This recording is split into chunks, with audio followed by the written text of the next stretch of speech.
anticoncepción. ¿Qué cosa? Hay que hablar de los aspectos generales de la anticoncepción.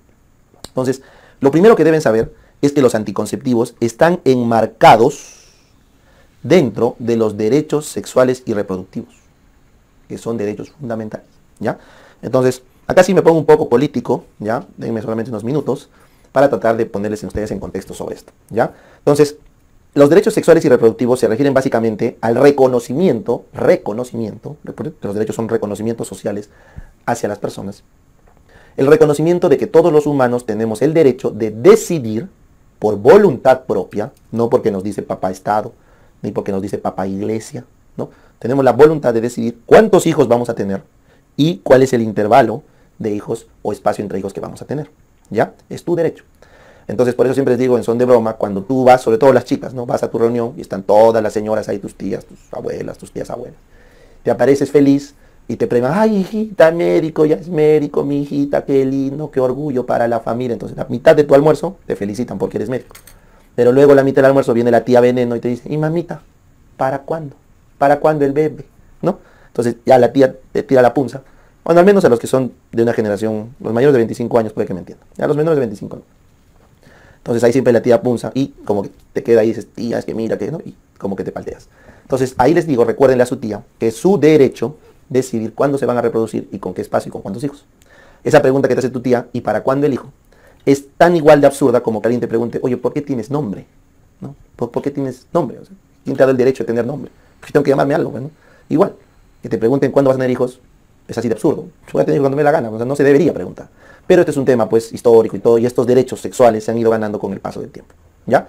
Ahora, obviamente, este derecho sexual reproductivo va a avanzar un poco más y se llega al problema del aborto, ¿no? Porque dentro de la anticoncepción existen técnicas, por ejemplo, los anticonceptivos orales de emergencia, los dispositivos intrauterinos de alta carga, que se ha creído un tiempo que interrumpían la implantación, lo cual ya está demostrado que no, y por eso no se querían dar. Ahora ya se dan, pero a veces lo quitan, pero a veces lo dan, y está en una pelea política por si dar o no dar anticonceptivos de emergencia. Que es abortivo, que no es abortivo, no es abortivo, ¿ya? Por eso la mayoría de países, incluso los conservadores como el nuestro, lo dan, ¿ya? Pero ahí ya viene otro tema, ya vas colisionando con el concepto de aborto voluntario, se llama interrupción voluntaria del embarazo, ¿no? Entonces ahí sí, ya estamos en un momento en el que ni siquiera países grandes como Estados Unidos están claros respecto a ese punto, ¿ya? O sea, hace poco la Corte Superior de Estados Unidos, la Corte Suprema de Estados Unidos ha tirado para atrás un derecho de aborto federal. Ya acá también siempre les quiero explicar, porque mucha gente no sabe, la Corte Suprema ha retirado el derecho federal de aborto, o sea, de que tú puedes ir a abortar en cualquier lugar de Estados Unidos. No ha revocado el derecho de cada estado, estatal. O sea, tú te vas a California y abortas tranquila, no pasa nada, te hacen fiesta todavía. Pero te vas de repente a Utah o a Florida o a un estado más conservador y te puedes ir presa. Entonces es un tema de los estados. Lo que la Corte Suprema ha hecho ha sido, le ha quitado la potestad federal, a que te obliguen en cualquier estado a proveer servicios gratuitos de aborto. Entonces ahí ya tocamos una vena, pues, ¿no? Ya es un tema difícil, el tema del aborto, ¿no? Es un tema muy personal para las chicas, lo entiendo perfectamente, pero es un tema también muy importante en los derechos humanos, porque es otra persona, es otra vida. No, que es parte mía. Sí, pues, pero algún día va a ser independiente. Entonces la vida es un continuo, ¿no? Para tal caso también los niños serían propiedad de sus padres o de sus cuidadores, ¿no? ¿Cuál es el límite? No, mi placenta, si mi placenta no vive. Sí, yo sé, pero ya hay estudios donde se puede al cigoto, han hecho estudios con embriones de rata, que los han sacado de la placenta de un mamífero, una placenta artificial y han nacido, han vivido. O sea, si tú me dices que un humano puede vivir sin tu placenta, entonces es solamente cuestión de tiempo que la ciencia le dé una placenta alternativa para cuidar esa vida. Y entramos en un trompo, que no quiero ahorita comentarlo, les pido disculpas, 5 minutos de política, porque todavía es una decisión que como humanos no hemos llegado a comprender, ¿no? Así como alguna vez lo fue la esclavitud, alguna vez lo fueron los derechos de voto, alguna vez lo fueron sabe Dios qué cosas, ahora aparentemente estamos entrampados en el tema del aborto, en el tema de estos derechos reproductivos hasta ese límite. Entonces, ¿por qué me he tomado estos minutos para hablar eso? Porque debido a que los anticonceptivos están en estos derechos sexuales y reproductivos, tienen un presupuesto fuerte por parte del Ministerio de Economía y Finanzas, del MEF, que es un presupuesto por objetivos. Entonces, los estados están obligados indirectamente por los organismos supranacionales, como la OMS, a inducir a su población a tener control natal. Esa es una política supranacional que viene de la OMS para controlar el sobrecrecimiento, entre comillas, poblacional. Pero ya les he demostrado ahora que en los países donde se aplicó correctamente esto, ya está habiendo una desaparición de su población. Dícese Japón, Europa Occidental. Entonces, probablemente en algún momento vamos a ver un cambio de estas políticas hacia algo más flexible. Entonces acá tengo que también tocar otro tema político muy sensible, que que son las esterilizaciones forzadas, que ocurrió lamentablemente en nuestro país hace muchos años. Entonces, lo que probablemente ocurrió, siendo objetivos en el tema, es que los estímulos gubernamentales para promover la esterilización fueron muy fuertes, de tal forma que muchos profesionales de la salud, entre médicos y no médicos, de forma no ética o hasta ilegal, produjeron o realizaron esterilizaciones. Pero no es tanto como que fue una orden. Eso también quiero que al menos les llame la atención estudiar. O sea, yo no voy a agarrar y decir, a mí me ordenó fulanito que vaya con mi tijera a cortar a todo el mundo. No, pues o sea, los médicos no son tan idiotas. Ni tampoco el personal de salud es tan limitado como para meterse en problemas legales porque te ordenaron. O sea, eso también es un poco absurdo. Lo que sí ha habido son estímulos muy fuertes para que se realicen estos procedimientos. Entonces, nuevamente hemos entrado en un tema político. ¿Ya? Entonces, les digo todo esto para que ustedes le tomen importancia. Y con esto cierro. Si es que tú tienes una religión que te dice que está prohibido dar anticonceptivos porque no estás de acuerdo, porque tu religión te dice que no debe usarse estas cosas que son del diablo, entonces la norma explícitamente dice que no existe objeción de conciencia para dar anticonceptivos. O sea, si algún personal de salud tiene objeción de conciencia, debe retirarse y debe dejar que otro personal de salud recete o recomiende el anticonceptivo. O sea, nuestra norma reconoce que los anticonceptivos son un derecho, lo financia directamente por objetivos y te prohíbe a ti no darlos por objeción de conciencia. ¿Ven? Lo que nuestra norma no reconoce el aborto como un derecho, no le pone plata al aborto para que se haga con fines públicos, y así tuviera que hacerse un aborto con fines terapéuticos, la norma te permite excluirte del aborto por objeción de conciencia. ¿Ven la diferencia? ¿Ven la diferencia? Entonces, discutir de anticonceptivos es una discusión que ya se llegó a una conclusión hace muchos años, y ahora la discusión del aborto es un tema que está en debate. Probablemente hace muchos años la discusión de anticonceptivos también estaba en un debate fuerte, como lo que es ahora el aborto. Es un tema evolutivo. ¿Ya? Bacán. Entonces, con eso entendido, vamos ahora a lo que nos interesa, que es la parte netamente médica, la parte de salud. Entonces, cuando ustedes van a recetar o recomendar, porque ahí va la siguiente aclaración, ustedes o nosotros, el personal de salud, no recetan anticonceptivos. Se recomienda, porque en teoría las personas son libres de elegir el método que quieran. O sea, yo mañana voy y elijo el método que me da la gana para cuidarme. Pero el personal de salud debe recomendar para no caer en efectos adversos que no deseamos o en falla de método por su ineficacia. Entonces, en el orden para recomendar un anticonceptivo, tienes que seguir la siguiente secuencia. Primero, la efectividad. O sea, tú deberías recetar anticonceptivos que son muy efectivos, ¿correcto? Si tiene menos de 2% de falla, es muy efectivo. Si tiene menos de 10% de falla, obviamente hasta un 2%, es efectivo. Y si tiene más de 10% de falla, es poco efectivo. Esa es, en resumidas cuentas, la efectividad. Entonces, la OMS recomienda que nosotros recomendemos los muy efectivos como primera opción y los efectivos como segunda opción. Es lo que deberíamos hacer, ¿ya? No se debería recomendar los poco efectivos. No. Muy bien.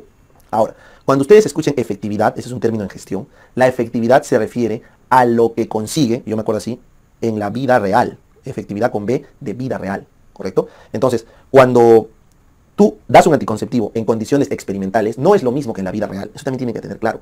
O sea, agarramos un condón, lo probamos en laboratorio, lo probamos en condiciones experimentales, bien puesto, sin ninguna lesión de la bolsa o del mismo condón, nuevo, salido de la fábrica. Tiene pues una tasa de eficacia o efectividad, perdón, una tasa de eficacia X.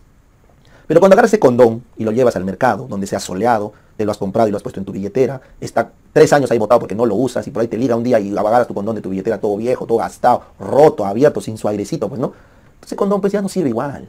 Para colmo, te pones el condón, estás apurado con tu flaca, ahí están escapándose, están en la disco, están en una reunión familiar que se están ocultando del tío, del papá, del novio, de la novia. Estás haciendo tu novela mexicana ahí, no se lo ponen bien, se les sale, lo ponen tarde, que para el finalcito mejor uso. O sea, en la vida real, ese condón no funciona como en el laboratorio.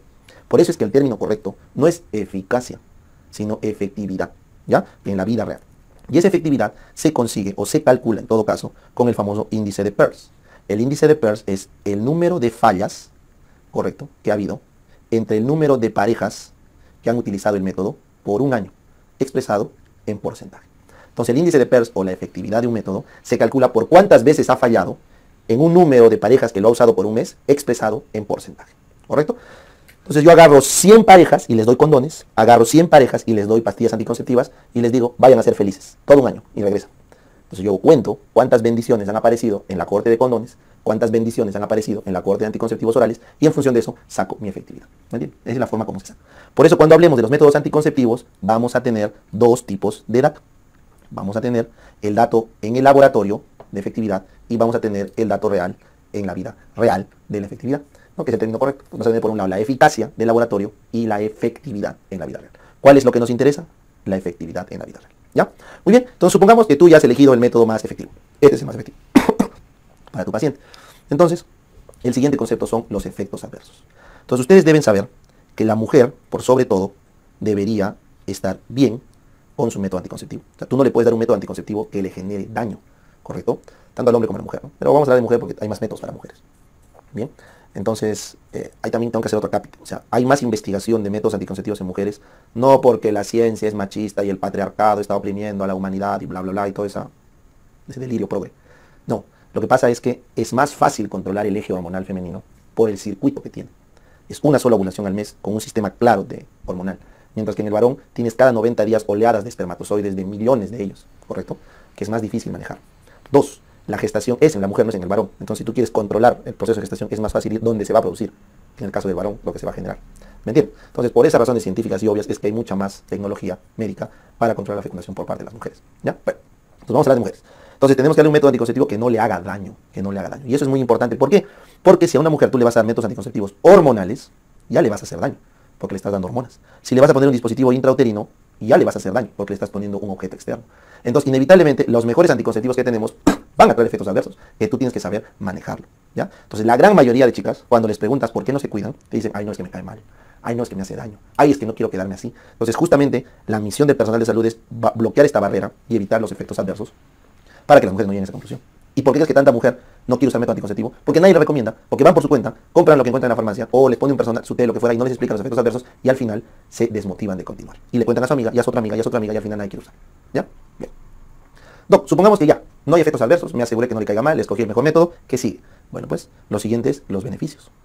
O sea, cuando una persona va a recibir un anticonceptivo, lo ideal sería que ese anticonceptivo le haga inclusive bien a otros problemas que tiene.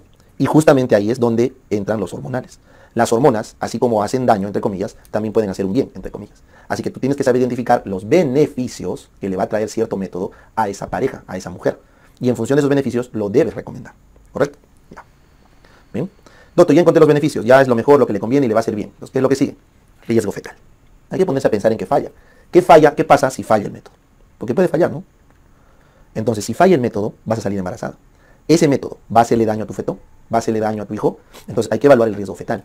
Por ejemplo, un DIU te puede causar aborto. El estrógeno es teratogénico. Entonces, hay que saber eso. Hay que saber cuál es el riesgo fetal que acarrea el uso de tu anticonceptivo. Y finalmente, si es que ya te libraste del tema y ya sabes que no hay riesgo fetal alguno, lo que sigue es la elegibilidad. ¿Qué quiere decir la elegibilidad? Es lo que a la mujer le conviene. Le conviene desde un punto de vista práctico, desde un punto de vista económico, etc. Si bien es cierto, los anticonceptivos son gratuitos, no siempre están disponibles. Y hay una infinidad de productos en el mercado que no están en el petitorio nacional. Entonces, así sean gratuitos, porque están pagados con los impuestos de todos, no siempre están disponibles. Entonces depende mucho de la elegibilidad que tenga la paciente, lo que quiera usar para el medio en el que está, para los recursos que tiene. ¿Ya? Entonces esa es la pirámide invertida que yo siempre les pido que se lo metan a la cabeza para que entiendan cómo se diagnostica, o perdón, cómo se recomienda un método anticonceptivo. Y en forma resumida, la OMS nos dice que el personal de salud deberíamos recomendar los anticonceptivos de categoría 1 y 2. ¿Qué significa? Categoría 1 significa que es un anticonceptivo que siempre se puede usar. No hay absolutamente ninguna contraindicación para la paciente y se puede usar. Categoría 2 es aquel que se puede usar, ¿correcto? No siempre, ¿ya? O sea, puede haber algún momento en el que se tenga que reevaluar su uso, pero igual debe darse. Nosotros no deberíamos recomendar el tipo 3 y el tipo 4. El tipo 3 es un anticonceptivo que se puede dar solamente si no habría otras opciones disponibles. Es como que ya, pues, ¿qué me queda? Y el tipo 4 es algo que no se debería usar en ningún momento. No se debería usar en ningún momento. Este es bueno, ya, pues, ¿qué me queda? Entonces te voy a poner un ejemplo. Si la persona no es alérgica al látex, entonces el condón corresponde a una categoría 1. Úsese siempre, sin miedo. Pero si la persona es alérgica a algún policarbonato o alguna cosa, no al látex, pero alguna otra cosa similar al látex, entonces yo le pondría categoría 2, porque ya se puede usar, no hay problema, pero ya tienes ahí una observación. Si la persona quiere un método seguro, no le voy a dar condón, le voy a dar pastillas. Pero si no tengo pastillas para darle, me queda darle condón. Entonces ahí el condón pasaría a ser una categoría 3, porque no tengo otra opción. Debería darle pastillas, pero le estoy dando condón porque no tengo opción. Y finalmente, si la persona es alérgica al látex, el condón pasaría a ser 4. Entonces, si te das cuenta, la recomendación del condón ha cambiado según el paciente. Otra vez, soy una paciente, soy una pareja, que tenemos relaciones, y supongamos, vamos a poner para que sea más claro, es una relación abierta, promiscua, no es una pareja estable. Entonces hay que cuidar de ITS. El condón pasaría a ser categoría 1, porque es para cuidar las ITS, ¿no es cierto? En ese caso, se usa siempre que no sea alérgico al látex. Pasaría a ser categoría 2 si es que tuviera algún pequeño riesgo de que en algún momento pueda ser alergia. Pasaría a categoría 3 si es que la paciente lo que busca es seguridad, y eso lo dan las hormonas, pero no tengo hormonas en mi posta porque no llegó y solo me queda darle condón. Y si fuera alérgica al látex, sería 4. Entonces, así, para cada anticonceptivo tenemos categorías. Por ejemplo, una mujer joven sin riesgo cardiovascular, anticonceptivos orales, 1. Una mujer joven con un riesgo cardiovascular, 2. Una mujer joven con más de 2 riesgos cardiovasculares o mayor a 35 años con un factor de riesgo, 3. Una mujer con infarto de miocardio, 4 para anticonceptivos orales. ¿Ven? O sea, cada tipo de mujer, según sus comorbilidades, genera un tipo de categoría para lo que le vas a dar. ¿Ya? Por eso es complejo. Porque cada anticonceptivo tiene categoría del 1 al 4 en función de cada tipo de perfil de paciente. Entonces, ¿cómo les voy a explicar? Pues cada uno. Voy a hacer el camino inverso. Lo que voy a hacer es, les voy a explicar qué cosa causa cada fármaco, o sea, cada anticonceptivo, y por ende en quienes no podrías usarlo o podrías usarlo con cautela. ¿Ya? Entonces, eso es en lo que consiste nuestro desarrollo de la clase.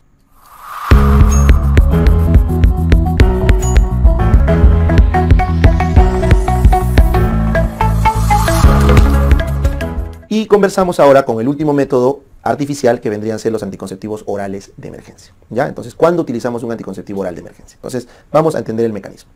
El mecanismo del anticonceptivo oral de emergencia histórico, desde que se descubrió el método Yuspe inclusive, es espesar el moco. Entonces, lo que se busca es con alta dosis de progestágeno, principalmente levonorgestrel. ¿Por qué? Porque el levonorgestrel concentra bien, o mejor dicho, tiene principalmente su función en espesar el moco.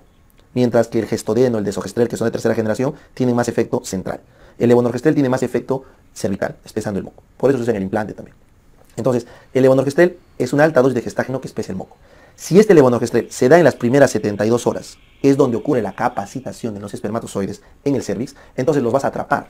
Por lo tanto, si la pastilla se toma en las primeras 72 horas del coito inseguro, atrapas a los espermas y la probabilidad de éxito es de hasta el 90%, siempre y cuando estés en las primeras 72 horas. Por eso la indicación es tomarlo cuanto antes, cuanto antes. ¿Y cuánto se toma? Puedes tomar 2 tabletas de 0,75 cada 12 horas o una sola tableta de 1,5 miligramos de levonorgestrel. Lo más antes posible. O sea, si a las 5 de la tarde tuviste la exposición sin condón o se rompió el condón, lo que fuera, entonces a las exactamente 5 y 1 minuto debes tomar tu pastilla.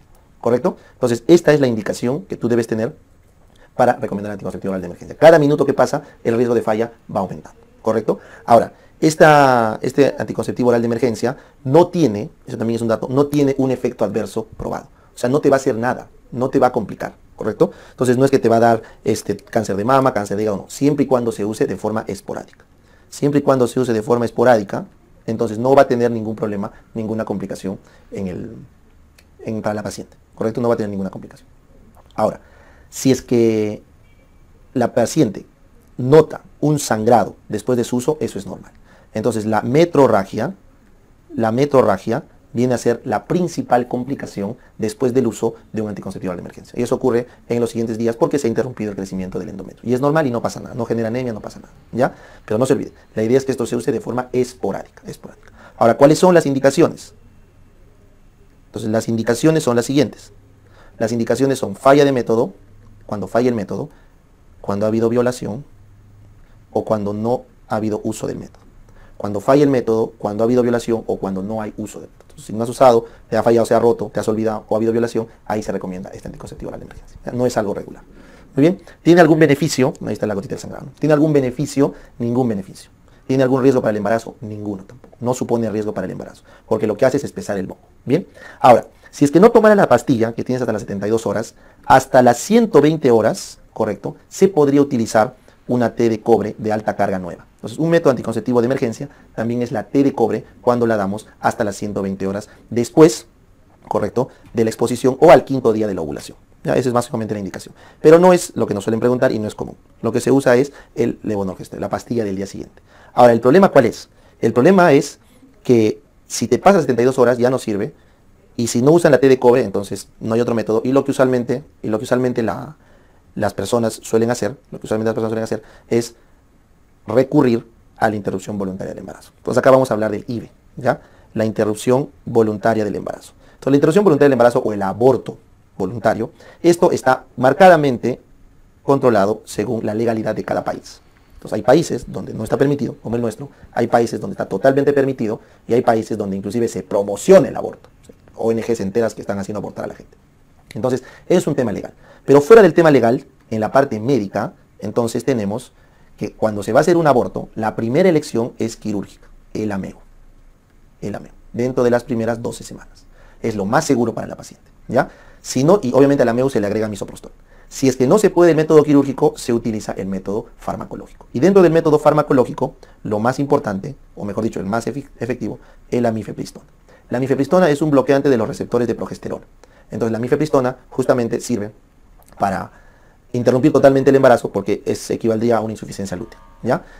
Si no hay mifepristona, el misoprostol sería la otra alternativa, ¿no? Que es un análogo de prostaglandina, correcto, que aumenta la contractilidad uterina y genera el aborto, ¿ya? Entonces esa es la indicación de la guía de la OMS del aborto, Que sea legal o ilegal, eso ya depende de la jurisdicción de cada país. Pero desde el punto de vista técnico, a partir del 5.º día, se conoce como interrupción voluntaria del embarazo. Antes del 5.º día de la ovulación, estamos hablando todavía de anticoncepción oral de emergencia. Ya sea en las primeras 72 horas con la pastilla el día siguiente o hasta las 120 horas con la T de cobre de alta actividad. ¿Listo? Bien. Entonces ahora vamos a conversar rápidamente de los métodos naturales, ¿ya? Entonces para terminar esta exposición voy a hablarles de los métodos naturales. Entonces, los métodos naturales anticonceptivos no se deben recomendar. No. La OMS dice que recomendemos los artificiales. ¿Por qué no se deben recomendar los naturales? Porque tienen tasas de falla cercanas al 25% o más. Lo que quiere decir que prácticamente es como no usar un método anticonceptivo. Porque les dije que la posibilidad de embarazo en una sola exposición es del 33%. Entonces, caballero. Por lo tanto, estos métodos, más que anticonceptivos, son proconceptivos, ¿correcto? Entonces tenemos el método del ritmo, tenemos el método del moco cervical o de Billings, pero acá tenemos excepcionalmente el método de la lactancia materna. Ahorita les voy a explicar por qué. En el método del ritmo, lo que usualmente hacemos es identificar los días fértiles de una mujer, que suelen ser del día 9 al día 19, donde no debería tener relaciones sexuales. O la otra opción es que al ciclo, correcto, al ciclo más largo le restemos 18 días y al ciclo más corto le restemos 11 días, ¿correcto? Al ciclo más largo le restamos 18, al ciclo más corto le restamos 11 y se genera un periodo de tiempo donde la mujer es fértil, ¿no es cierto? Entonces, vamos a suponer, al ciclo más corto le quitamos 18 y al más largo 11, Entonces, supongamos que tu ciclo sea de 28 a 31 días, ¿está bien? Entonces te resto 18 días. Entonces estamos más o menos en el día 10. ¿Correcto? Y a tu ciclo más largo le resto 11. Le resto 11 días. Entonces estoy en el día 20. Entonces, entre el 10 y el 20, como te das cuenta, se ha configurado un periodo de fertilidad, donde no debería haber relaciones sexuales. Antes del día 10 se puede, pasado el día 20 se puede. Entonces, para no hacer esta resta tan compleja, que hasta te das cuenta me he confundido, ¿no? Porque es un poco compleja, lo que se recomienda es simplemente, del día 9 al 19, siempre que la mujer sea regular, es su periodo fértil. Punto. ¿Ya? El método del moco cervical o de Billings, dice lo siguiente. Cuando el moco alcanza la máxima filancia, decimos que está en el periodo más fértil porque es donde tiene mayor estímulo estrogénico. Debe estar por ovular. Entonces, a partir de ese momento, tiene 72 horas de máxima fertilidad, donde se debería evitar el coito. Entonces, el método de Billings o del moco cervical hace que la mujer aprenda cómo es la filancia de su moco, y el moco más filante, el que más estira de su ciclo, cuando ella lo identifica, es aquel moco preovulatorio, porque hay el pico de estrógeno. Entonces, en 72 horas es su periodo de máxima fertilidad. Porque no se olviden que el óvulo vive 12 a 24 horas, nada más. Entonces, de lo que ovula, tiene máximo un día. Entonces, del pico de estrógeno a que ovule son 36 horas. Con 72 horas estoy cubierto. Este método del moco es mucho más seguro que el del ritmo, siempre y cuando se aplique bien, que no es el caso en la vida real. Y este método del moco más que nada sirve para progestacional, o sea, cuando la mujer quiere salir embarazada, para saber su periodo fértil. ¿Ya? Bien. Y el último, que es el que quiero dedicarle un poquito de tiempo, es el MELA, porque el MELA puede llegar a tener una tasa de efectividad del 2%, o sea, ser en el límite del muy eficaz con el eficaz. Entonces sí se puede recomendar. Pero la condición del MELA, como su nombre lo dice, es que tiene que haber lactancia materna exclusiva. ¿Y qué significa? Que la mujer debe dar de lactar cada 2 horas, mañana y noche. Entonces, si no da de lactar cada 2 horas, mañana y noche, no sirve. Pero si da de lactar mañana y noche, le puede durar hasta 6 meses este método. 6 meses de amenorrea. Entonces, es un método natural, efectivo, hasta muy efectivo, podemos decir, que dura hasta 6 meses, siempre y cuando haya lactancia materna exclusiva. Y eso se explica por qué. Porque la prolactina, no se olviden, inhibe a la GnRH. La prolactina inhibe a la GnRH. Mientras esté dando el lactar, hay prolactina. Mientras hay prolactina, se inhibe a la GnRH. ¿Correcto? La mujer debe tener su primer control al 45º día del parto. Y si no ha tenido una regla hasta el 45º día, el siguiente control es al 6º mes, siempre y cuando siga teniendo este método de lactancia materna exclusiva. ¿Cuál es lo bueno del MELA? El MELA es un método gratis. Este no le ha costado a nadie. A los contribuyentes de los impuestos no han pagado por este método. Es natural, gratuito. Es seguro y es el único que disminuye el cáncer de mama. Si se da de lactar más de 16 meses, se ha visto protección sobre el cáncer de mama. ¿Ya? Eso es lo bueno. Hay más métodos naturales, pero no quiero complicar. Artificiales. Al final vamos a comentar los naturales, pero vamos a hablar de los anticonceptivos artificiales. En este caso, los de barrera. El condón. ¿Ya? El condón. Entonces, miren. El mecanismo de acción del condón, ya sea masculino o femenino, es básicamente un bloqueo físico. O sea, no dejan que los espermatozoides salgan y por ende se encuentren con el ovocito. ¿No es cierto? Eso está fácil. Pero tú puedes agregarle a ese bloqueo físico un bloqueo químico. O sea, un espermicida, un oocida. Entonces, el nonoxinol 9, que están viendo acá, es un químico que se ha visto que es espermicida y también se ha visto que puede alterar el moco, puede espesar el moco cervical, ¿ya? Entonces, cuando tú juntas un condón con espermicida nonoxinol 9, ganas eficacia, ¿ya? Entonces, vamos a ver ahora la eficacia. La eficacia en el laboratorio del condón está alrededor del 2%. Pero la efectividad en la vida diaria, que ya te expliqué, en tu fiesta, escapándote de la pareja de tu flaca o de tu flaco, ¿no? Ocultitas ahí usando tu condón de sabe Dios cuántos años, en la vida real 15% puede fallar. O sea, es poco eficaz. Por eso no se recomienda el condón por eficacia, porque es poco eficaz, ¿ya? Recuerda que el condón de fábrica dura hasta 5 años. 5 años es el tiempo de vida que tiene la fábrica, ¿ya? La norma técnica dice que se puede dar hasta 100 condones, ¿correcto? En un año, ¿ya? Para las personas. Eso es lo que dice la norma técnica, ¿ya? El condón, no se olviden, tiene varios tamaños, varias formas, o sea, su textura, pero siempre hay que tratar de que esté aprobado, correcto, por las técnicas de buena manufactura, ¿ya? Entonces, las certificaciones de buenas prácticas de manufactura son importantes cuando uno va a recomendar algún tipo de preservativo. Muy bien. Efectos adversos. El único efecto adverso que contraindica por completo el uso del condón es la alergia al látex. Es una alergia, como cualquier otra, que puede ser potencialmente letal. Entonces, cuando una mujer o un hombre es alérgico al látex, en la manipulación del condón pueden haber reacciones potencialmente letales. Entonces, ahí es donde se contraindica, ¿ya? Muy bien. Entonces, ahora, ¿qué beneficios puede traer el condón? Bueno, pues el principal beneficio que trae el condón es que es el único que te protege de las infecciones de transmisión sexual. Por eso, el condón es ideal para prevenir úlceras, flujos, descargas uretrales por ITS. Es el único que protege. También otro beneficio es que es el único que se le puede dar a mujeres cardiópatas, porque una mujer cardiópata no puede recibir ni hormonas, ni deberíamos darle dispositivos intrauterinos de preferencia. Entonces, en las cardiópatas podemos dar condón como única alternativa. Y en las pacientes con vasculitis. Las vasculitis también contraindican las hormonas y los DIUs. Entonces, ahí usaríamos como única alternativa el condón, ¿ya? Entonces, este beneficio básicamente recae sobre esto, concretamente las ITS, que es lo que más preguntan. Y por ende, este es el método que se recomienda en las adolescentes que tienen relaciones sexuales esporádicas y no tienen una pareja estable. Entonces, cuando no tienen una pareja estable, tienen varias parejas y sus relaciones son esporádicas, entonces ahí se recomienda que utilicen preservativo. Esta es una definición ambigua, es una definición que está pues en los libros, está en las normas de la OMS, pero obviamente eso pasa a discrecionalidad del ginecólogo o la persona de salud que lo recomienda. Si la persona es adolescente y tiene una pareja estable, sí se recomienda usar hormonas. Así las relaciones sean esporádicas. Porque cuando es una pareja estable, correcto, la probabilidad de embarazo es más alta, ¿ya? Bueno, pues ahí lo tenemos. ¿Hay algún riesgo en el embarazo? Pues ninguno, ¿no es cierto? O sea, no hay ningún riesgo en el embarazo porque obviamente no hay ningún riesgo porque si es que el condón falla, no tiene nada que hacer con el producto, ¿ya? Entonces, básicamente esta es la estructura como les voy a presentar todos los métodos artificiales. Su mecanismo de acción, cuán eficaz es, qué efectos adversos tiene y lo contraindican, qué beneficios trae a la paciente y qué ocurre si es que falla el método con el feto, ¿ya? Esa es la estructura que vamos a ver. Vamos a hablar de los DIUs. Doc, ¿qué pasa si yo no puedo recibir hormonas? Soy cardiópata, trombofílica, hepatópata, tengo riesgo de algún cáncer hormonal, no puedo. Entonces, si tú no puedes recibir hormonas, te tienen que dar, por seguridad, porque es el que le sigue en seguridad, un dispositivo intrauterino, ¿ya? Entonces, los DIUs, como mecanismo de acción, actúan como cuerpo extraño. No se sabe bien el mecanismo, pero la teoría es que actúan como cuerpo extraño y generan inflamación.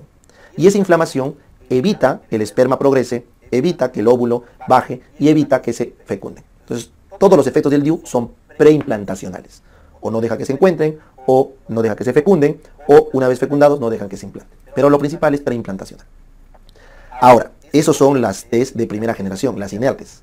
Las TES de segunda generación le ponían un componente. En este caso le pueden poner cobre, ¿correcto? Entonces tenemos las TES de cobre. La T de cobre, ¿correcto? Que se le puede poner inclusive una alta carga, ya pasaría a ser tercera generación, T de cobre de alta carga, y las T de cuarta generación que son ya con hormonas. Entonces la T de cobre, que están viendo acá, ¿correcto?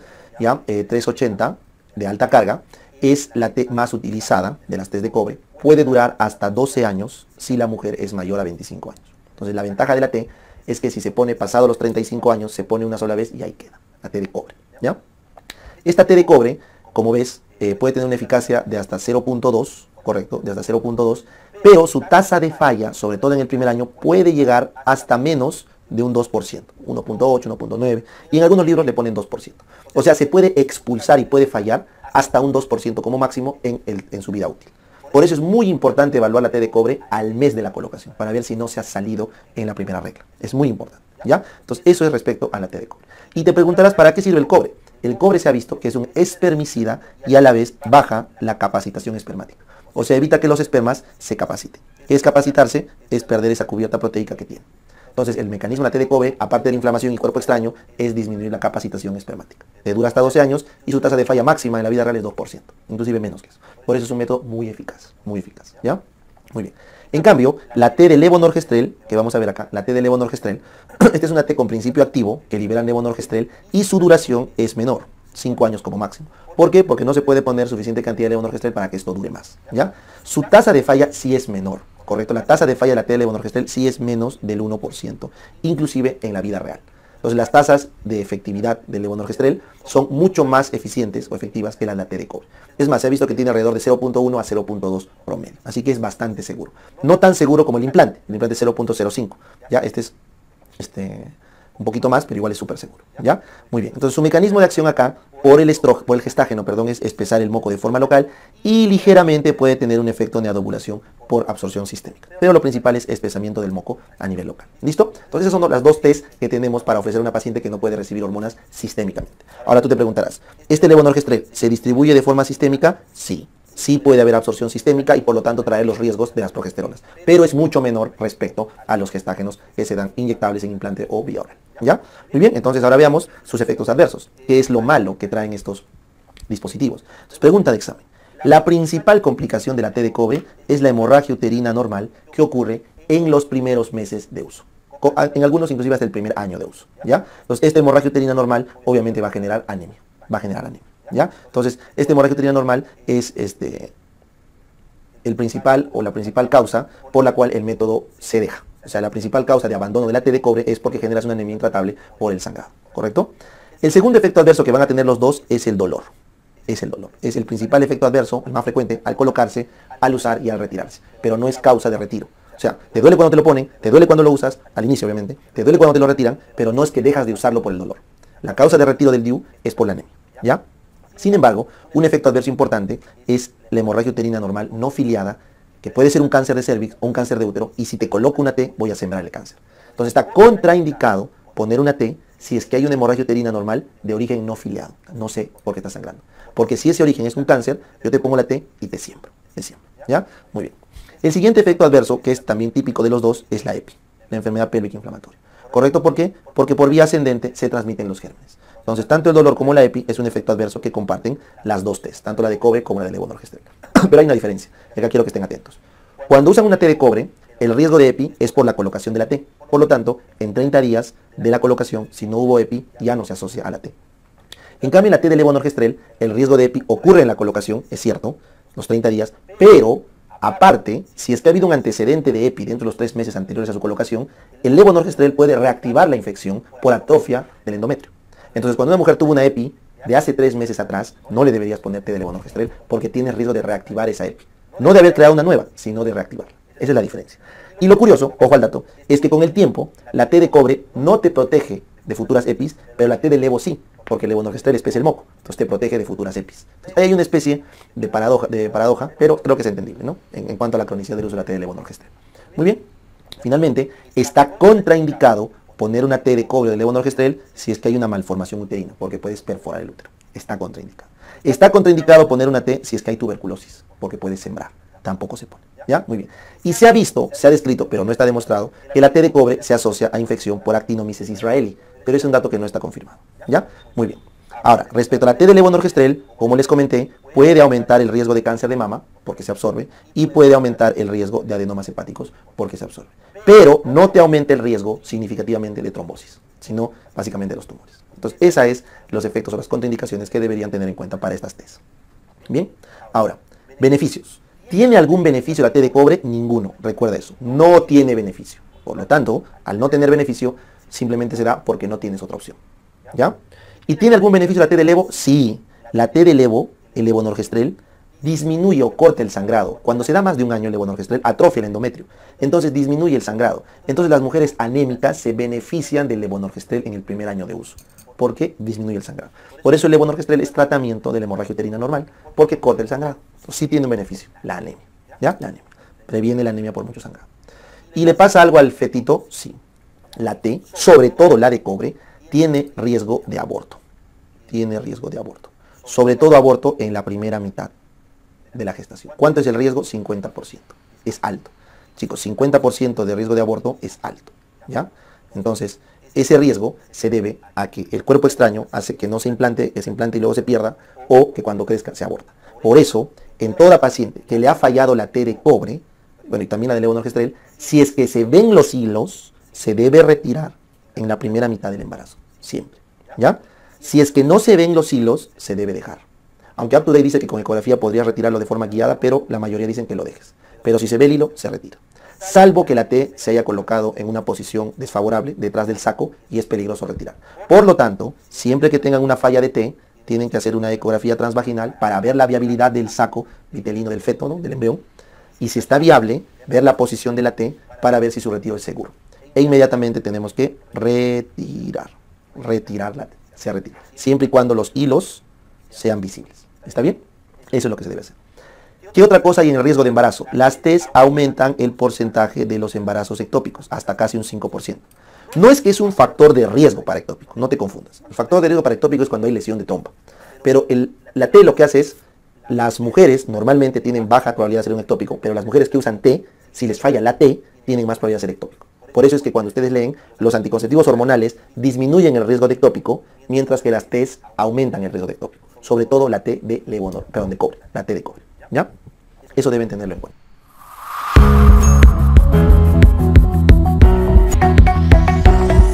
Hablemos ahora de los métodos hormonales combinados. Los métodos hormonales combinados. Entonces ustedes tienen que saber que cuando damos métodos hormonales, lo que se busca es dar estrógenos y progestágenos cuando es combinados, o dar solo progestágenos cuando es único.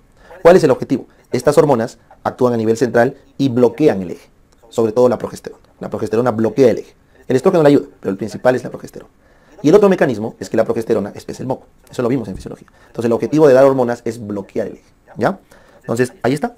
El principal mecanismo es la anovulación central, que está a cargo de la progesterona, que bloquea la LH principalmente, y el estradiol le ayuda en su bloqueo, bloqueando a la FSH y bloqueando a la GnRH. Entonces cuando se combinan estos dos, tienen un mejor efecto de anovulación central, que es la forma más fácil de parar la fecundación. Porque sin óvulo no hay fecundación y se produce solo uno por mes. Ya les dije, los espermas se producen millones cada 90 días. Entonces no tiene mucho sentido parar la producción espermática. Más fácil es parar la producción ovárica. ¿Ya? Bien. Ahora, el segundo mecanismo está a cargo de la progesterona. El segundo mecanismo está a cargo de la progesterona, que es espesar el moco. Habíamos quedado que la progesterona hace que el moco cervical sea espeso, evita que los espermatozoides se capaciten, se hace grueso, se hace denso y tapona para que nada pase al útero. Entonces, ahí tengo dos mecanismos críticos para la anticoncepción. ¿Ya? Muy bien. Ahora vamos a la eficacia. En condiciones experimentales, todos los métodos, las pastillas, los inyectables, los parches y los anillos, correcto, estas son las pastillas vía oral, estos son los métodos intramusculares inyectables, este es el famoso parche, este es el anillo vaginal. Entonces todas sus presentaciones, lo máximo que llegan es 0.3% de falla, lo cual lo hace muy eficaz, pero puede llegar hasta un 8% de falla en la vida real, o sea, efectividad, en el caso de los anticonceptivos por vía oral. Y los inyectables intramusculares bajan hasta 3%, ¿correcto? Igual que los parches y los anillos, ¿ya? Entonces, este rango igual lo sigue haciendo eficaz, no muy eficaz en condiciones de la vida real. Pero como ven, están en ese rango, entre muy eficaz y eficaz. Por eso siempre se recomiendan los anticonceptivos hormonales combinados, ¿ya? Recuerden que las pastillas que se dan por vía oral combinadas se pueden dar en forma monofásica, bifásica o trifásica. Monofásica es la misma dosis todos los 30 días. Bifásica es cuando le damos una dosis al inicio, en la primera mitad, y cambiamos de dosis en la segunda mitad. Trifásica es cuando le damos una dosis al inicio, una dosis al medio y una dosis al final. Adicionalmente de esto, también tenemos que se le puede o no añadir sulfato ferroso. Se le añade sulfato ferroso en las últimas tabletas, correcto, para prevenir la anemia producto del sangrado. La mayoría de tabletas vienen con sulfato ferroso al final, aunque eso va a depender de la marca. ¿Listo? Eso es. Respecto a la intramuscular, recuerden que cuando es combinado se pone mensual. Es cada 30 días, ¿correcto? Cada 30 días. El parche también se pone mensual, es cada 30 días. Y el anillo vaginal también es cada 30 días. Ya esas son cosas que deben recordar. ¿Qué más tienen que saber en la eficacia? La falla. O sea, ¿qué pasa si yo me olvido de tomar una pastilla? Si yo me olvido de tomar una pastilla, no pasa nada. Tomo la siguiente inmediatamente. Pero si te olvidas 2 pastillas, ya tu método no sirve. Tienes que parar tu blister, comprarte otro, empezar de cero y usar condón por 7 días. Porque ya con 2 olvidos de la combinada ya fue tu método. ¿Ya? El intramuscular te puedes olvidar hasta 2 días de ponerte la ampolla, no pasa nada, ¿correcto? El parche también te da un margen de 2 a 3 días, igual el anillo vaginal. ¿Listo? Pues básicamente eso es la lógica. Ahora, cuando hablamos de las pastillas, acá sí hay un temita, porque en las pastillas existen toda una estructura, ¿correcto?, de las hormonas que se pueden dar. Entonces acá sí voy a hacer un pequeño paréntesis con una pantalla en blanco para que veas que en los anticonceptivos orales combinados se da el progestágeno y se da el gestágeno. Perdón, el estrógeno. El estrógeno de elección es el etinilestradiol. El etinilestradiol, ¿ya? El etinilestradiol puede ser de alta dosis cuando es más de 50 picogramos o microgramos, perdón, o de baja dosis cuando es menos de 50. Las de alta dosis, estos de acá, se usaban antiguamente. Ahora ya no. A partir de los años 70 se utilizan los etinilestradiol o los estrógenos de baja dosis. Lo normal ahora es inclusive utilizar de 15, de 20 o de 30. Los anticonceptivos más modernos tienen mínimas dosis de etinilestradiol. ¿Ya? No lo olviden. ¿Por qué, profe? Porque el etinilestradiol a dosis altas tenía muchas náuseas, vómitos, cefalea, sobre todo la migraña. ¿Ya? Entonces, lo que se busca con estas dosis es disminuir la cantidad de náuseas, vómitos y cefaleas. El gran problema cuando das muy poca dosis es el problema del hueso. Cuando una chica consume hormonas, eso también les expliqué hace un rato, cuando una chica consume hormonas, estas hormonas terminan reemplazando a sus ovarios, ¿correcto? Entonces sus ovarios, ahí está un dibujito, sus ovarios se silencian porque has inhibido el eje. Entonces la producción hormonal depende de los anticonceptivos. Entonces si tus ovarios producían como 1000 de hormonas, ahora que lo has silenciado, tú recibes por tus anticonceptivos como 500 de hormonas. Es un ejemplo, por hablar. Entonces al tú hacer eso, te expones a tener poca hormona. Y si sobre eso tú consumes muy pocas dosis de estrógeno, tienes el riesgo de desmineralizarte. Por eso los estrógenos de muy baja dosis no se recomiendan en adolescentes, porque las adolescentes menores a 19 años están todavía formando huesito. Entonces no hay que darles estrógenos de baja dosis. ¿Ya? Muy bien. Ahora vamos con el otro. ¿Qué pasa con los gestágenos? Los gestágenos, estos son más complicados porque estos son justamente los del efecto anticonceptivo, y estos gestágenos tienen varios tipos. Los gestágenos derivados de gestágenos naturales, los gestágenos derivados de la testosterona y los gestágenos más mineralocorticoides derivados del espironolactona. ¿Ya? En los gestágenos naturales tenemos la medroxiprogesterona, la ciproterona. En los gestágenos derivados de testosterona tenemos de segunda y de tercera generación. En segunda generación está el levonorgestrel y en tercera generación tenemos al gestodeno, correcto, al norgestimato. ¿Ya? Y finalmente, en los derivados de la espironolactona tenemos a la drospirenona. Entonces, ¿por qué les enseño esto? Es muy importante, porque los gestágenos más naturales tienen efectos muy fuertes antiandrogénicos, ¿correcto? Entonces, de estos, el acetato de ciproterona es el más antiandrogénico que hay. Y eso es importante, porque si yo bloqueo mis receptores de andrógeno, entonces me voy a llevar de lleno al hueso. Entonces, las mujeres que toman ciproterona hacen desmineralización ósea.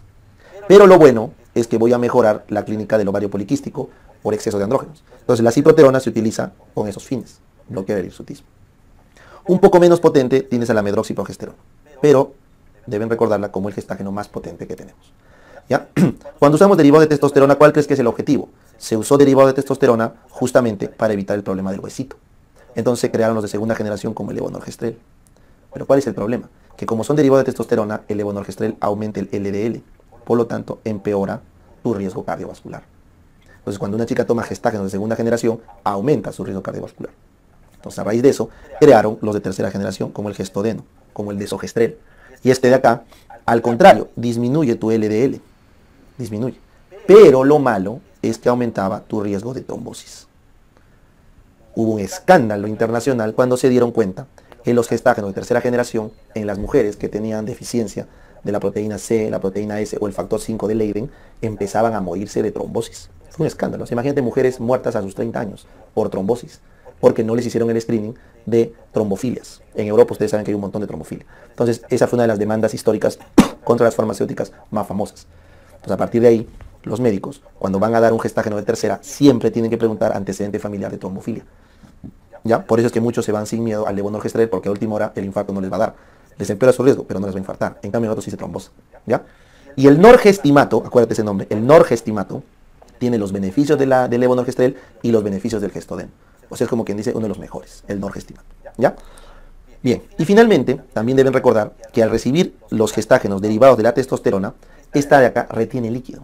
Entonces las mujeres, cuando consumen el derivado de testosterona o los mismos gestágenos naturales, sienten que suben de peso, se hinchan. Entonces dicen, doctor, yo no tomo anticonceptivos porque me hincho, subo de peso, me siento mal. Entonces ahí se creó estos derivados de la espironolactona, que es la drospirenona, que una de sus características es que disminuye el agua, correcto, o sea, te hace perder peso, pero también disminuye la acción androgénica, te hace perder hueso.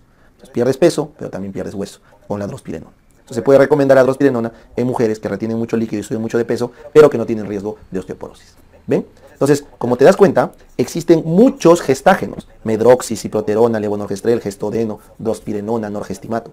Y tan solamente hay etinilestradiol. Entonces, las pastillas se combinan gestágenos con etinilestradiol. Últimamente se está utilizando el mestranol, también, el mestranol, pero no es muy comercial. Antiguamente se inventó el dietilestilbestrol, que es un estrógeno no esteroideo, pero como se asoció a tanto cáncer de célula clara, simplemente se eliminó del mercado. Ya no se da dietilestilbestrol. Entonces, para fines prácticos, todos los anticonceptivos combinados tienen etinilestradiol. ¿Combinado con qué? Con uno de todos estos gestágenos que te conversen. Entonces, para terminar esta explicación, viene la pregunta. Profe, ¿y por qué simplemente no tomamos progesterona? ¿Para qué diablos nos dan el estradiol si hemos quedado que la progesterona solita hace anovulación y espesa el moco? Lo que pasa es que la progesterona tiene un gran problema. La progesterona, ¿qué les dije en fisiología? ¿Qué hacía con el endometrio? La progesterona detiene el crecimiento endometrial. Al detener el crecimiento endometrial, inevitablemente, ¿qué va a generar? Sangrado uterino anormal. Sangrado uterino anormal.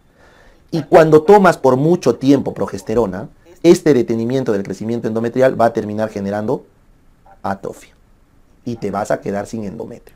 Y al quedarte sin endometrio, vas a demorar en salir gestando bastante tiempo. Y es más, vas a hacer amenorrea. Te va a faltar endometrio para arreglar. Entonces las chicas, cuando toman solo progestágenos, y más aún si son los superpotentes, como la medroxiprogesterona, entonces van a sangrar mucho al inicio y después van a hacer amenorrea y simplemente pues no les va a gustar.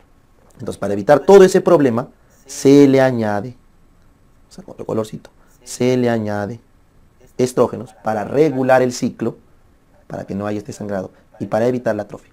¿Listo? Esa es la razón.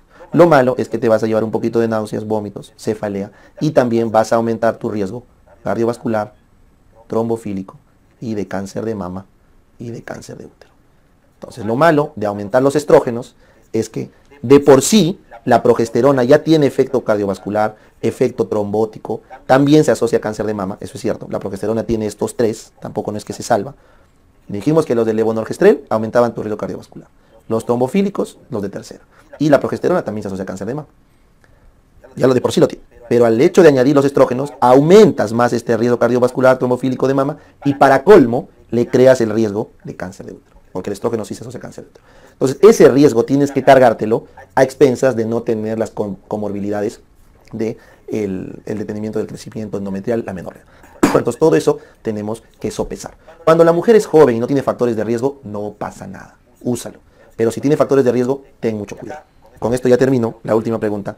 Y profe, si yo no tengo pareja estable, estoy ahí, tengo por ahí una que otra relación, ¿puedo cuidarme con condón? Sí. Entonces, ¿para qué me serviría un anticonceptivo? ¿Por qué me lo recomiendan siempre? ¿Por qué en los países desarrollados prácticamente todas las niñas desde adolescentes ya reciben anticonceptivos? Así no tengan pareja. Por dos razones. Primero, porque estás cuidada y cubierta. O sea, tu pastilla te protege más que un condón. Ya te lo expliqué. Pero lo segundo es que probablemente tú seas de ese tipo de mujeres que va a salir embarazada pasado los 30 años. Porque tienes una carrera, tienes muchos temas que cumplir antes de tus deseos genéticos. Entonces, vas a salir embarazada pasado los 30 años. Y probablemente tengas un hijo, máximo 2. Entonces, si en toda tu vida fértil, que arrancó más o menos a los 15, 14 años, hasta tus 50 años, ¿correcto? Dicho sea de paso, la definición operacional de edad fértil para la norma técnica es desde los 15 hasta los 49 años, ¿ya? Entonces, en todo ese lapso de edad que tienes, tú solo tienes dos hijitos, entonces la naturaleza no, o sea, no ha hecho para eso al humano. La naturaleza ha hecho el humano para que tenga 7, 8, 10 hijos, ¿no? Como Abraham, ¿no? Como Isaac, como todos los padres de la iglesia, ¿no? Que tienen decenas de hermanos, ¿no? Pregúntale a tu papá cuántos primos tenía. Tu papá mismo cuántos hermanos tiene. Ni preguntes a tu abuela, a tu abuelo. Dicen, mira hijo, de padre tengo 5, de madre tengo 4 y de los dos tengo 3. O sea, eso vienen en combo los abuelos, ¿eh? Con sus hermanos. Entonces, ese es el humano. La máquina del humano se ha hecho para reproducirse como, uy, somos una especie altamente fértil. Pero de una generación a otra, quieres tener un hijito. Un hijito y un perro. Un hijito y 2 gatos. Ya 2 hijitos, doctor, porque ya la parejita. Pero no está hecho para eso tu maquinaria. Entonces ya te dije, cuando tú tienes mucha exposición hormonal de tus ovarios y no le das multiparidad como está en la especie, codificado, te sobreexpones a las hormonas.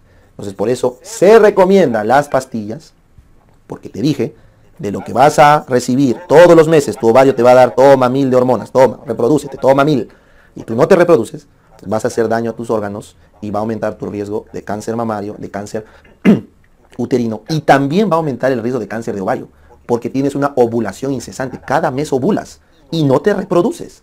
Entonces tu ovario dice, ya no puedo, ya todos los meses me reviento un óvulo en cada lado, ya no tengo superficie, está reventado tu ovario. Entonces la teoría de la ovulación incesante también es una teoría para cáncer de ovario. Entonces cuando tú tomas tus anticonceptivos, bajas tu carga hormonal, descansa tu mama, descansa tu útero de tanta hormona y tu ovario deja de ovular, como si estarías gestando, descansa tu ovario. Por eso es que las pastillas protegen, correcto, protegen del cáncer de ovario y del cáncer de útero de forma demostrada. Y en el caso del cáncer de mama, es cierto, no lo protegen, es más, lo aumentan el riesgo, eso es verdad, en los estudios se ha demostrado que lo aumentan el riesgo, ¿ya? Pero también en cáncer de mama está demostrado que los deseos genéticos espaciados es factor de riesgo. Entonces, acá como que la literatura se encuentra. En mama se choca, pero en ovario y útero es determinante. El anticonceptivo protege. Y es más, también protege cáncer de colon. Todavía no sabe bien por qué, pero protege. Así que si a mí me preguntaran si yo recomendaría que tomen anticonceptivos, yo diría que sí, siempre y cuando no vayan a tener muchas gestaciones, ¿ya? Así no tengas pareja estable. Bien, entonces es los efectos adversos. Entonces, ¿qué efectos adversos me contraindican un anticonceptivo oral combinado? Entonces, las pacientes cardiópatas, obviamente, doc, las pacientes con hipertensión arterial mal controlada no pueden recibir hormonas. Las pacientes que han tenido infarto agudo de miocardio como antecedente tampoco pueden, ¿ya? Esto, las trombofílicas, las pacientes con riesgo de trombosis venosa profunda, tromboembolismo pulmonar, vasculitis, no van a poder recibir anticonceptivos orales combinados. Ya te lo expliqué. Las hepatópatas, ¿por qué, profe? Porque los progestágenos se han asociado a adenomas hepáticos. El gestágeno, por un mecanismo que no conocemos, genera adenomas hepáticos. Y los estrógenos se han asociado a colestasis. El estrógeno hace colestasis. Entonces, una hepatópata severa no puede recibir hormonas. Luego, mama. Habíamos quedado que el cáncer de mama, en el 80% de los casos, tiene receptores de estrógeno y de progesterona. Entonces, no le puedo dar a una mujer con cáncer de mama hormonas. Y finalmente, si tu paciente tiene una hemorragia uterina anormal de probable causa maligna, como el cáncer de útero, tú no le puedes dar hormonas porque los estrógenos empeoran el cáncer de útero. Entonces, las hemorragias uterinas anormales de causa desconocida o malignas no pueden recibir hormonas. ¿Listo? Esa es la explicación. ¿En qué otras cosas tienes efectos adversos? Por ejemplo, la porfiria cutánea intermitente no puede recibir hormonas, ¿ya? Las migrañas severas, las migrañas o los estatus nerviosos severos tampoco pueden recibir hormonas, ¿ya? Bien. Supongamos que tu paciente no tiene ningún efecto adverso. Entonces, es una paciente que voy a darle hormonas. ¿Qué beneficios tiene las hormonas para justificar darlo? Entonces, ya les expliqué. El primer beneficio y más importante que tiene dar las hormonas es que disminuye el cáncer de ovario en un 50%. Disminuye el cáncer de útero en un 50%. Entonces, disminuye el cáncer de ovario, disminuye el cáncer de útero y disminuye el cáncer de colon. No se sabe bien por qué, pero también lo disminuye. ¿Listo? Todo esto disminuye. Muy bien. ¿Qué más? El tomar estrógenos regula la hemorragia uterina normal. Entonces disminuye la hemorragia uterina normal, o los estrógenos. Les dije, regulaba el ciclo. La enfermedad pélvica inflamatoria disminuye, porque los progestágenos espesan el moco y por lo tanto hay menor incidencia de infecciones uterinas. La dismenorrea o el dolor asociado a la regla disminuye, porque los progestágenos ayudan a bajar el dolor y los estrógenos regulan la cantidad de hormonas y al final se ha visto que la dismenorrea mejora. ¿Ya? Mejora. Luego, la oligomenorrea disminuye. Si una paciente es irregular oligomenorreica, cuando le doy pastillas, me olvido de la irregularidad de su ovario y se regula con sus pastillas. Por todas estas razones, date cuenta, la oligomenorrea y el sangrado, estos anticonceptivos son útiles en pacientes con SOP. Y más aún, los anticonceptivos, sobre todo el estrógeno y la ciproterona, les dije que bloquean a los andrógenos. Recuerda, los estrógenos y la ciproterona son antiandrogénicos. Entonces van a mejorar, ¿qué? El hirsutismo. Entonces las pacientes con hirsutismo se benefician de los anticonceptivos combinados. ¿Qué más? Si tenemos etinilestradiol mayor a 30 microgramos, vamos a mejorar el hueso. Vamos a disminuir el riesgo de osteoporosis. Y también se ha visto que mejora la artritis reumatoidea. Se ha visto que mejora la artritis reumatoidea. Entonces, todos estos son beneficios probados de los anticonceptivos. Adicionalmente, ¿qué beneficio pueden apuntar acá? La patología mamaria benigna, o sea, los quistes de mama benignos, mejoran con la progesterona. Mejoran con la progesterona. Es otro beneficio que también pueden colocar acá. ¿Ya? Muy bien.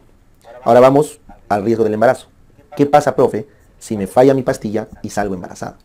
Entonces, lo primero que debes recordar es que el estrógeno es teratogénico. El estradiol es teratogénico. Así que si una paciente está embarazada o tiene riesgo, probabilidad de estar embarazada, no le debes continuar sus anticonceptivos con estrógeno. No, porque es peligroso, es teratogénico. Y segundo, el estrógeno, cualquier estrógeno, bloquea el receptor de prolactina. Por lo tanto, interrumpe la leche. No puedes dar de lactar. Entonces, los estrógenos deben darse pasado los 6 meses de la lactancia materna exclusiva. O se dan pasado las 6 semanas si es que la mujer no va a dar de lactar.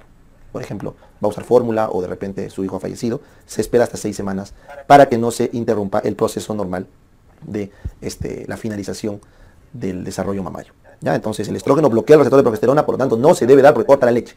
Si lo vas a dar, espérate por lo menos la lactancia materna exclusiva. Y si no va a haber lactancia, se arranca recién a la 6ª semana, no antes. ¿Ya? Esos son entonces los riesgos que ocurriría en caso de que una mujer salga embarazada. Muy bien. Para terminar, ¿en qué momento dan estas pastillas? Bueno, los anticonceptivos se suelen dar con la regla, o sea, los primeros 5 días. ¿Ya? Los primeros 5 días del periodo se suelen dar. ¿Ya? Se puede dar tranquilamente después de un posaborto, siempre y cuando no haya habido complicaciones también. ¿Ya? Me duele mi cabeza con estrógenos. Doc, me da náuseas, me da vómitos. O doc, estoy dando de lactar, no puedo tomar estrógenos. Entonces, para todos esos casos donde está contraindicado el estrógeno, se da progesterona sola. Pues obviamente, el mecanismo de la progesterona sigue siendo el mismo. O bien anovulación central, o bien espesamiento del moco. ¿Ya? Entonces, hablemos de la eficacia. La eficacia de la progesterona sola va a depender del medio de administración. O sea, si yo le doy en implante subcutáneo, los implantes subcutáneos tienen 0.05 de fallo. O sea, son los métodos más eficaces y efectivos que existen, los implantes. ¿Ya? Eso es en la vida real. Los por vía oral sí pueden fallar hasta un 8%, igualito que los combinados. Y los inyectables también pueden fallar hasta 3%. Estos son los inyectables intramusculares. Y estos son los vía oral. ¿Está bien? Entonces, esas son sus 3 formas de presentarse la progesterona. Por vía oral, por inyectable o por implante. Entonces, voy a conversar de cada uno de ellos. Cuando se da progesterona por vía oral, se le conoce como la mini píldora. Mini píldora, porque tiene concentraciones de progesterona bien bajas. El objetivo es no traer a la mujer mucha complicación de sangrado, ni mucha complicación de atrofia. Lo malo con las mini píldoras es que tan solo tienen 3 horas de tiempo de vida medio. Entonces, si tú no tomas tus pastillas a tiempo, exactamente a tiempo, te olvidas una, ya falló tu método. En cambio, recuerdan que cuando tomabas combinado con estrógenos, te podías olvidar incluso una y no pasaba nada. Ese es el problema acá. Ahora, el inyectable te dura para 3 meses. Se da medroxiprogesterona y la medroxiprogesterona es cada 3 meses. Y te puedes olvidar hasta por 2 semanas, ¿correcto? Y te puedes olvidar hasta por 2 semanas. O sea, tiene un rango de error de más o menos 2 semanas. ¿Ya? Entonces, la medroxiprogesterona es el inyectable de elección. Se deposita en 3 meses, un depósito por 3 meses con un error de más o menos 2 semanas. Podemos usar otros gestágenos que duran 2 semanas, pero lo que más se usa es medroxiprogesterona. ¿Ya? ¿Qué es lo malo? Lo malo es que te metes un gestágeno de mucha potencia y te lo metes en un depósito fuerte. Así que ahí puede haber complicaciones que ahorita vamos a ver. Y finalmente el implante que se utiliza más frecuente es el implante de levonorgestrel, que puede durar hasta 5 años. Hasta 5 años, siempre y cuando utilicen 2 tubitos. Si se implantan 2 tubitos, puede durar hasta 5 años. Un solo tubito, 3 años. ¿Ya? Si la chica pesa más de 60 kilos, 2 tubitos le duran 4 años. ¿Ya? Así que eso también hay que tener en cuenta. Muy bien. Entonces, tienes para escoger. Ahora recuerden, cuando das por vía oral, es más probable que generes, además del espesamiento del moco, anovulación central, porque estás dando a horario.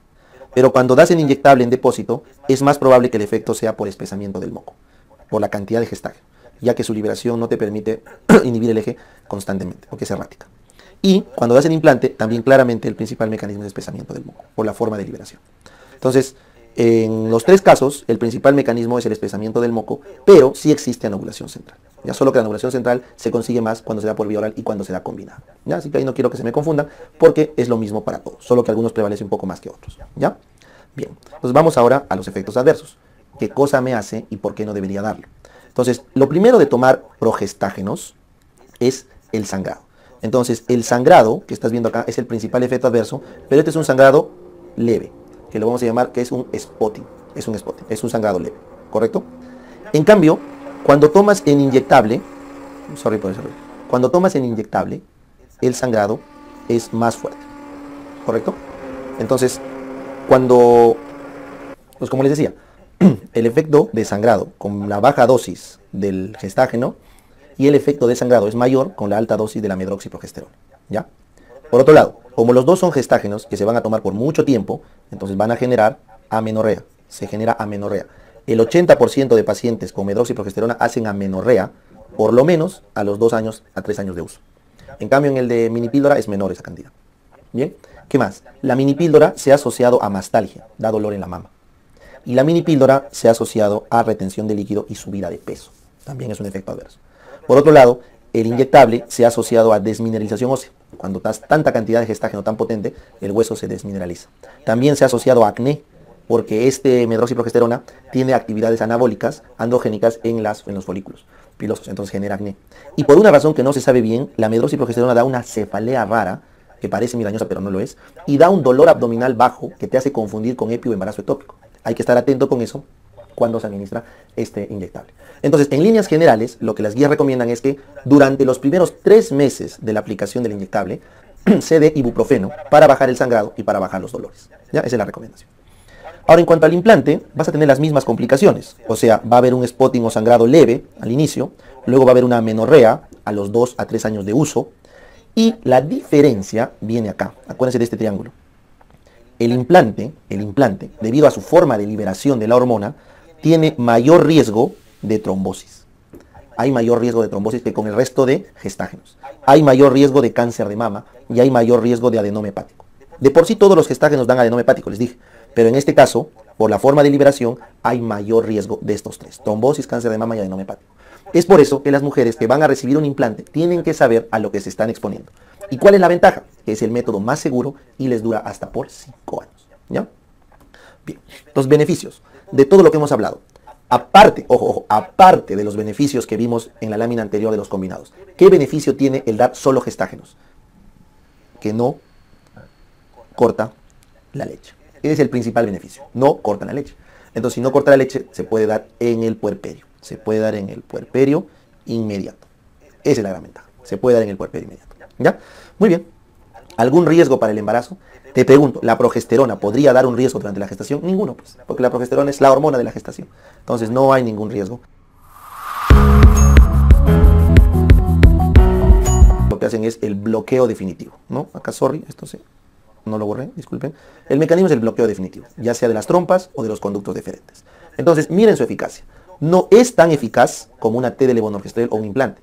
Así que los métodos quirúrgicos no vayan a confundirse pensando que son los métodos más eficaces que hay porque es una cirugía. No, son muy eficaces sí, pero no son los más eficaces, ¿ya? Entonces, dentro de estos métodos, el método de Pomeroy, así se llama Pomeroy, o la ligadura de trompas, tiene una tasa de falla de 0,5%. ¿Correcto? Esta ligadura, no se olviden, se puede realizar dentro de las 48 horas del posparto, o durante la cesárea, perdón, o se puede realizar pasadas las 6 semanas del parto, ¿ya? Recuerden que esto requiere un internamiento de por lo menos un día, si estamos en rural, y un control al 7º día de la cirugía. Es una mini laparotomía de Pomeroy, se llama, ¿ya? Muy bien. El otro es la vasectomía. La vasectomía, correcto, esta sí tiene una tasa de eficacia de 0,15, es bastante alta. Así que si te preguntan, ¿quién es más eficaz, la vasectomía o el Pomeroy, o sea, ligadura de trompas? La vasectomía es más eficaz. Esta vasectomía es el método más económico anticonceptivo que hay, porque se hace una sola intervención, es una cirugía menor, no se abre cavidad, en el Pomeroy sí, acá simplemente con un crochet se saca los deferentes, se interrumpen, se ligan, ¿no es cierto? Y se regresan, ni siquiera se usa bisturí. Es súper sencilla, requiere máximo 6 a 8 horas de observación después del procedimiento y un control para ver que se haya hecho con éxito. Entonces, es la más, costo-beneficio, la más económica. Pero, ojo, no se usa bisturí por si acaso. Es una técnica sin bisturí. Y se interrumpen los dos deferentes. Lo que tienes que asegurarte es que por 3 meses o 90 días el paciente use condón. ¿Correcto? Por 3 meses o 90 días. O por 20 eyaculaciones. Porque no se olviden que en el deferente quedan pues espermatozoides viables. Entonces tú lo has cortado acá, pero te quedan. Entonces, para botar esos espermas que quedan, hay que esperar 90 días a que degeneren porque se mueren, o 20 eyaculaciones para que salgan. ¿Está bien? Y el gol estándar para decir que ha servido la vasectomía son 2 espermatogramas negativos. 2 espermatogramas negativos, entonces decimos que ha funcionado la vasectomía. ¿Listo? Bien. ¿Algún efecto adverso o contraindicación? Básicamente es que tiene que ser de elección libre. No debe haber condicionamiento físico, no debe haber condicionamiento mental o psicológico, ni condicionamiento social. O sea, para tú elegir el método de la ligadura de trompas o de la vasectomía, físicamente no debe estar impedido. O sea, no debes tener una enfermedad física que te impida decidir con libertad. Mentalmente no debes estar condicionado. No debes ser adolescente o esquizofrénico, demente, alguien con problemas cognitivos o retardo mental, lo que fuera, para poder decidir. O sea, tienes que estar mentalmente apto para decidir libremente. Y no debe haber una presión social. O sea, debe demostrarse que no se está haciendo esto por presión social. Eso es lo que explícitamente nuestra norma pone como contraindicación para hacer estos métodos definitivos. La coerción. La coerción. ¿Algún beneficio? Ninguno. No es que bajan los riesgos de cánceres, no hay beneficio. Es más, en la vasectomía también no hay evidencia sobre que sirva para bajar el cáncer de próstata o de testículo. No. ¿Ya? ¿Algún riesgo del embarazo? Ninguno. Salvo que cuando falla la ligadura de trompas hay mayor riesgo de hacer un ectópico. Pero eso es solo cuando falla, pues, ¿no? Y eso es raro.